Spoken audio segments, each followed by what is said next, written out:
Joining us this morning is Chris Hipkins, Labor Party leader, who's at the desk in Auckland this morning. Good morning. Good morning. Good to see you as always. Now, capital gains tax that you guys are introducing, I know it's not the family home, but there is some polling that's been done that talks about the nominal gain versus the real gain that people might get, and you're taxing the nominal, not the real. People don't think that's fair. Well, that's one poll result. We've seen strong support for capital gains tax, the simple targeted capital gains tax, since we introduced it. There has been a lot of misinformation. I mean, the National Party continue to peddle a whole lot of lies about it, including that it'll apply to Kiwisaver, to businesses, to farms. It won't apply to any of those things. We don't inflation adjust incomes, for example. So if your income goes up by the rate of inflation, we don't adjust your tax bracket so that it goes down. We don't adjust other taxes by the rate of inflation. But why you're essentially double whammying people? I mean, if you're saving for retirement and a property investment as part of that plan, you know, there's a $1 million sale price. The increase in value, let's say, is 100K, but inflation over that time is, let's say 10%. In real terms, you make no money, but you must pay, what, $28,000? And one of our messages is we want people investing in other things with their retirement savings rather than just residential rental properties. This is a shift we need to make as a country. We need to get ourselves off the addiction that we have to investing in residential rental properties. Because I want my kids and their generation to be able to buy their own home so that they don't have to be lifelong renters. So you want property prices to come down? Well, I want property prices to at least stabilise. I certainly don't want to see another sugar rush like we saw before, which seems to be what the current government are arguing for in property prices. But they want another spike in property prices so that people can increase their mortgages. It's also, Chris, what you delivered. The biggest spike in property prices we've seen in a generation. And that happened around the world, and we cannot sustain that. I don't want to see us go back to that. And a capital gains tax is one of the ways we can avoid going back to that. Is it fair to double whammy them, though? And I'm talking here about people who are saving for their retirement. They're doing it with an investment property. They already own this investment property, not people who are going to buy one. And they've kind of got no choice in the matter. Sure, it doesn't kick in until next year or whenever it is, 2027. But if you've already owned a property and you're not getting a real gain, but you will be taxed on a nominal gain, is that fair? You're still going to be keeping, you know, what is it, 72% of the gain that you make. So, yeah, but and that is, and that a hell of a lot of money. And that is the gain. That is the gain you make after the capital gains tax is introduced. Bearing in mind that you keep 100% of the gain that you've made up until that point. Yeah, I know what you're saying. It's not the whole amount, but it's still an amount, right? It's 28% that you'll be taking away from the increase. And you're still going to be making quite a lot of money off selling a residential rental property. What I'm saying to New Zealanders is we want you investing in other areas. It's going to be better for all of us if we get more investment in the productive side of the economy, and we give first home buyers a chance to buy their own home rather than having landlords competing with them to buy those homes. Why not just say, if you've already bought your property, it doesn't apply to you? That's what the Australians did, and when we heard the advice from the Australians, they said don't do what we did. So don't do grandparenting. So instead we went with a valuation date. It's very clear, it's very simple. It means that any gains you've made after valuation date, it applies to. Any gains you've made before valuation date, no, it doesn't apply to those. NZ Super, we had the announcement from the government, from National, what they want to do with Kiwisaver, and I'm imagining you guys will want to do something similar and announce that next year. I heard you yesterday mention about support for low-income people as well as increasing the contributions. How much does that cost? Well, ultimately, what I've said, you know, this is National's policy, not ours, so I'm not going to explain their policy, but I do want to see increases in super and Kiwisaver savings over time. In order to facilitate that, though, we've got to look at how we can support low-income workers who are not currently in Kiwisaver to get into Kiwisaver. So if the 3% existing contribution rate is too big a hurdle for some people on low incomes, then 6% is going to be absolutely impossible for them.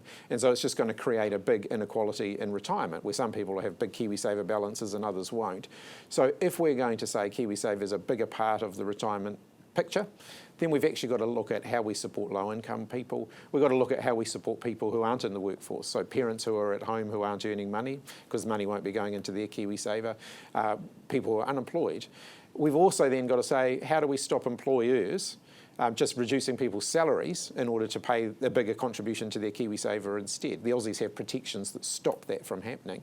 New Zealand doesn't. So I think the government have rushed out a policy here without sorting out the details first. So when you talk about the 3% being too much for some people at the moment, would you look at lowering that? No, I think we've got to look at how we can get low-income workers into Kiwisaver. So in Australia, which the Prime Minister compares, his changes to, it's actually a different situation. It's all on the employer. The employee doesn't have to stump up with half of the contributions. Is this what you're looking at? No, I'm not announcing anything. I'm not announcing it, but I'm asking if you're looking at it. I'm saying that Christopher Luxon's comparison with Australia is a false comparison. Fair. The Australian scheme is very different to New Zealand's scheme. So for lower income workers in New Zealand, the employer should be doing the, in principle, you think should be doing the heavy lifting for them? Well, the government have announced this policy, so if you've got questions about it, then you should ask them. We haven't announced a Kiwisaver policy yet. We will do in due course, and I'm happy to answer questions on it. But they haven't done the detailed work here. Yeah, but I'm curious to know, in principle, your feeling about employers picking up that slack. My concern around Kiwisaver at the moment is that we've got a number of people on lower incomes, a number of self-employed people who aren't in Kiwisaver. Increasing contributions for those who are in Kiwisaver isn't going to help those people, and we do need more of a focus on them. Working for families, you're going to look at increasing that? Oh, it's not something we've considered at this point. Really? Well, I mean, it's normally the go-to for Labor. Well, we're still a year away from the election, so but that's not on our current policy work plan. But it might be before the election, but it's not right now. Okay. Will you rule out this morning any further taxes beyond this capital gains tax that you've announced? Any further new taxes? The only things which all governments say and all opposition say as well, Nicola Willis did too, the regular business of adjusting tax rates, of closing tax loopholes, that will continue.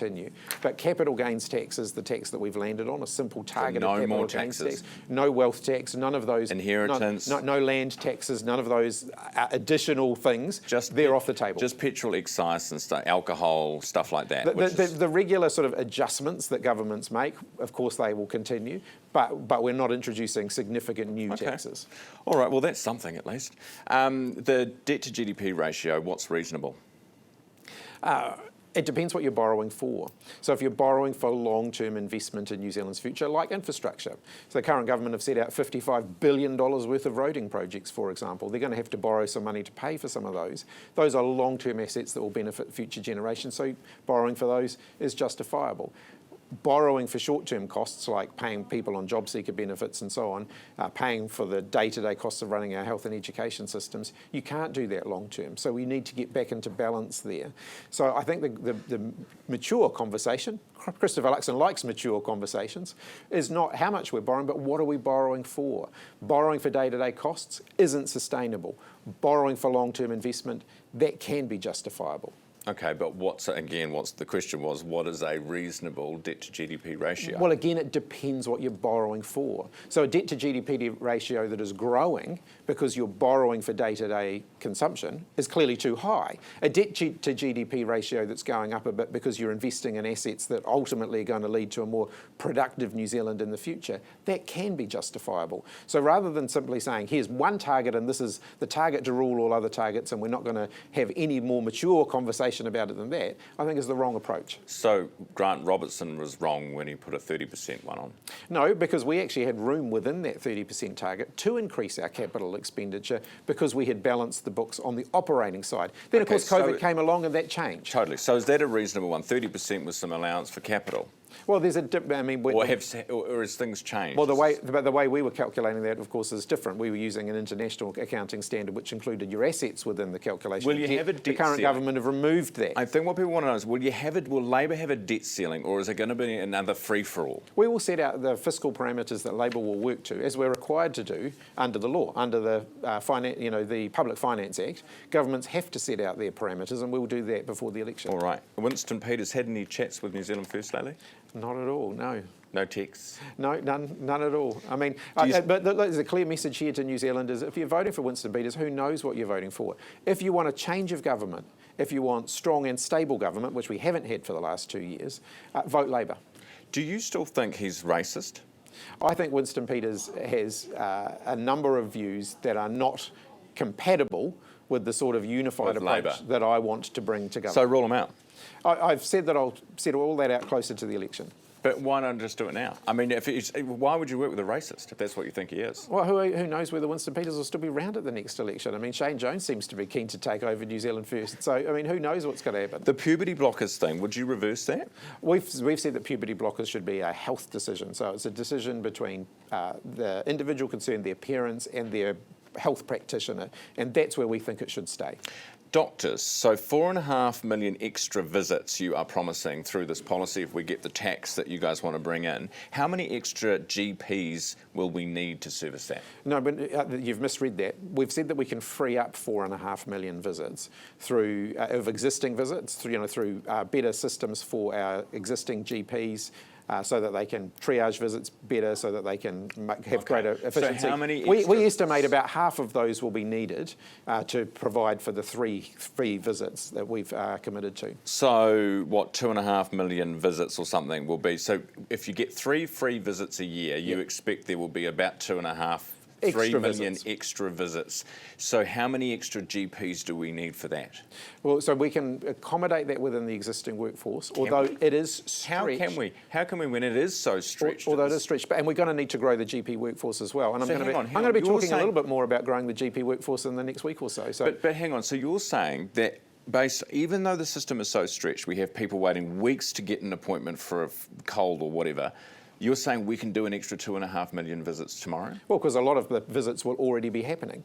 So this is going to apply to all visits. So if you go to the GP now, you currently pay, you won't pay anymore. So everybody will get the free GP visits. Yeah, but people will So the bulk go of the visits that people are making to their GP, they're making already, they will become free. So what's the point in doing it then? Because we want to make sure that we want to help people with the cost of living. We want to make sure that they go to the doctor when they need to go to the doctor. Okay, and you're saying that no one who wasn't going to the doctor would then be going to the doctor? No, we're saying about 2.5 million more visits will happen each year. So we can free up about 4.5 million visits a year. With no extra GPs? Through the greater... Well, no, there will need to be some greater GPs. You'll see in our plan, we've made allowances for that, and I'm going to set out more details of that in the next week. How many GPs are we short right now? What, sorry? How many GPs are we short in New Zealand right now? I don't have that number. We definitely need more of them. But can you see how people might find this a little incredulous, that you're saying 2.5 million extra visits, no idea whether you can actually service them, and no idea how bad the shortage is? No, we need to train more GPs. We need to recruit more GPs. How many more? We need to retain the GPs that we've got. One of our challenges is we are burning through GPs. So we've got GPs leaving the workforce that we need to keep in the workforce. So there is no silver bullet here, but making GP visits free is ultimately going to help to ease pressure on our health system, because we have fewer people showing up in a hospital emergency department with avoidable illness. All right. Hey, Greg O'Connor's he Gomberger?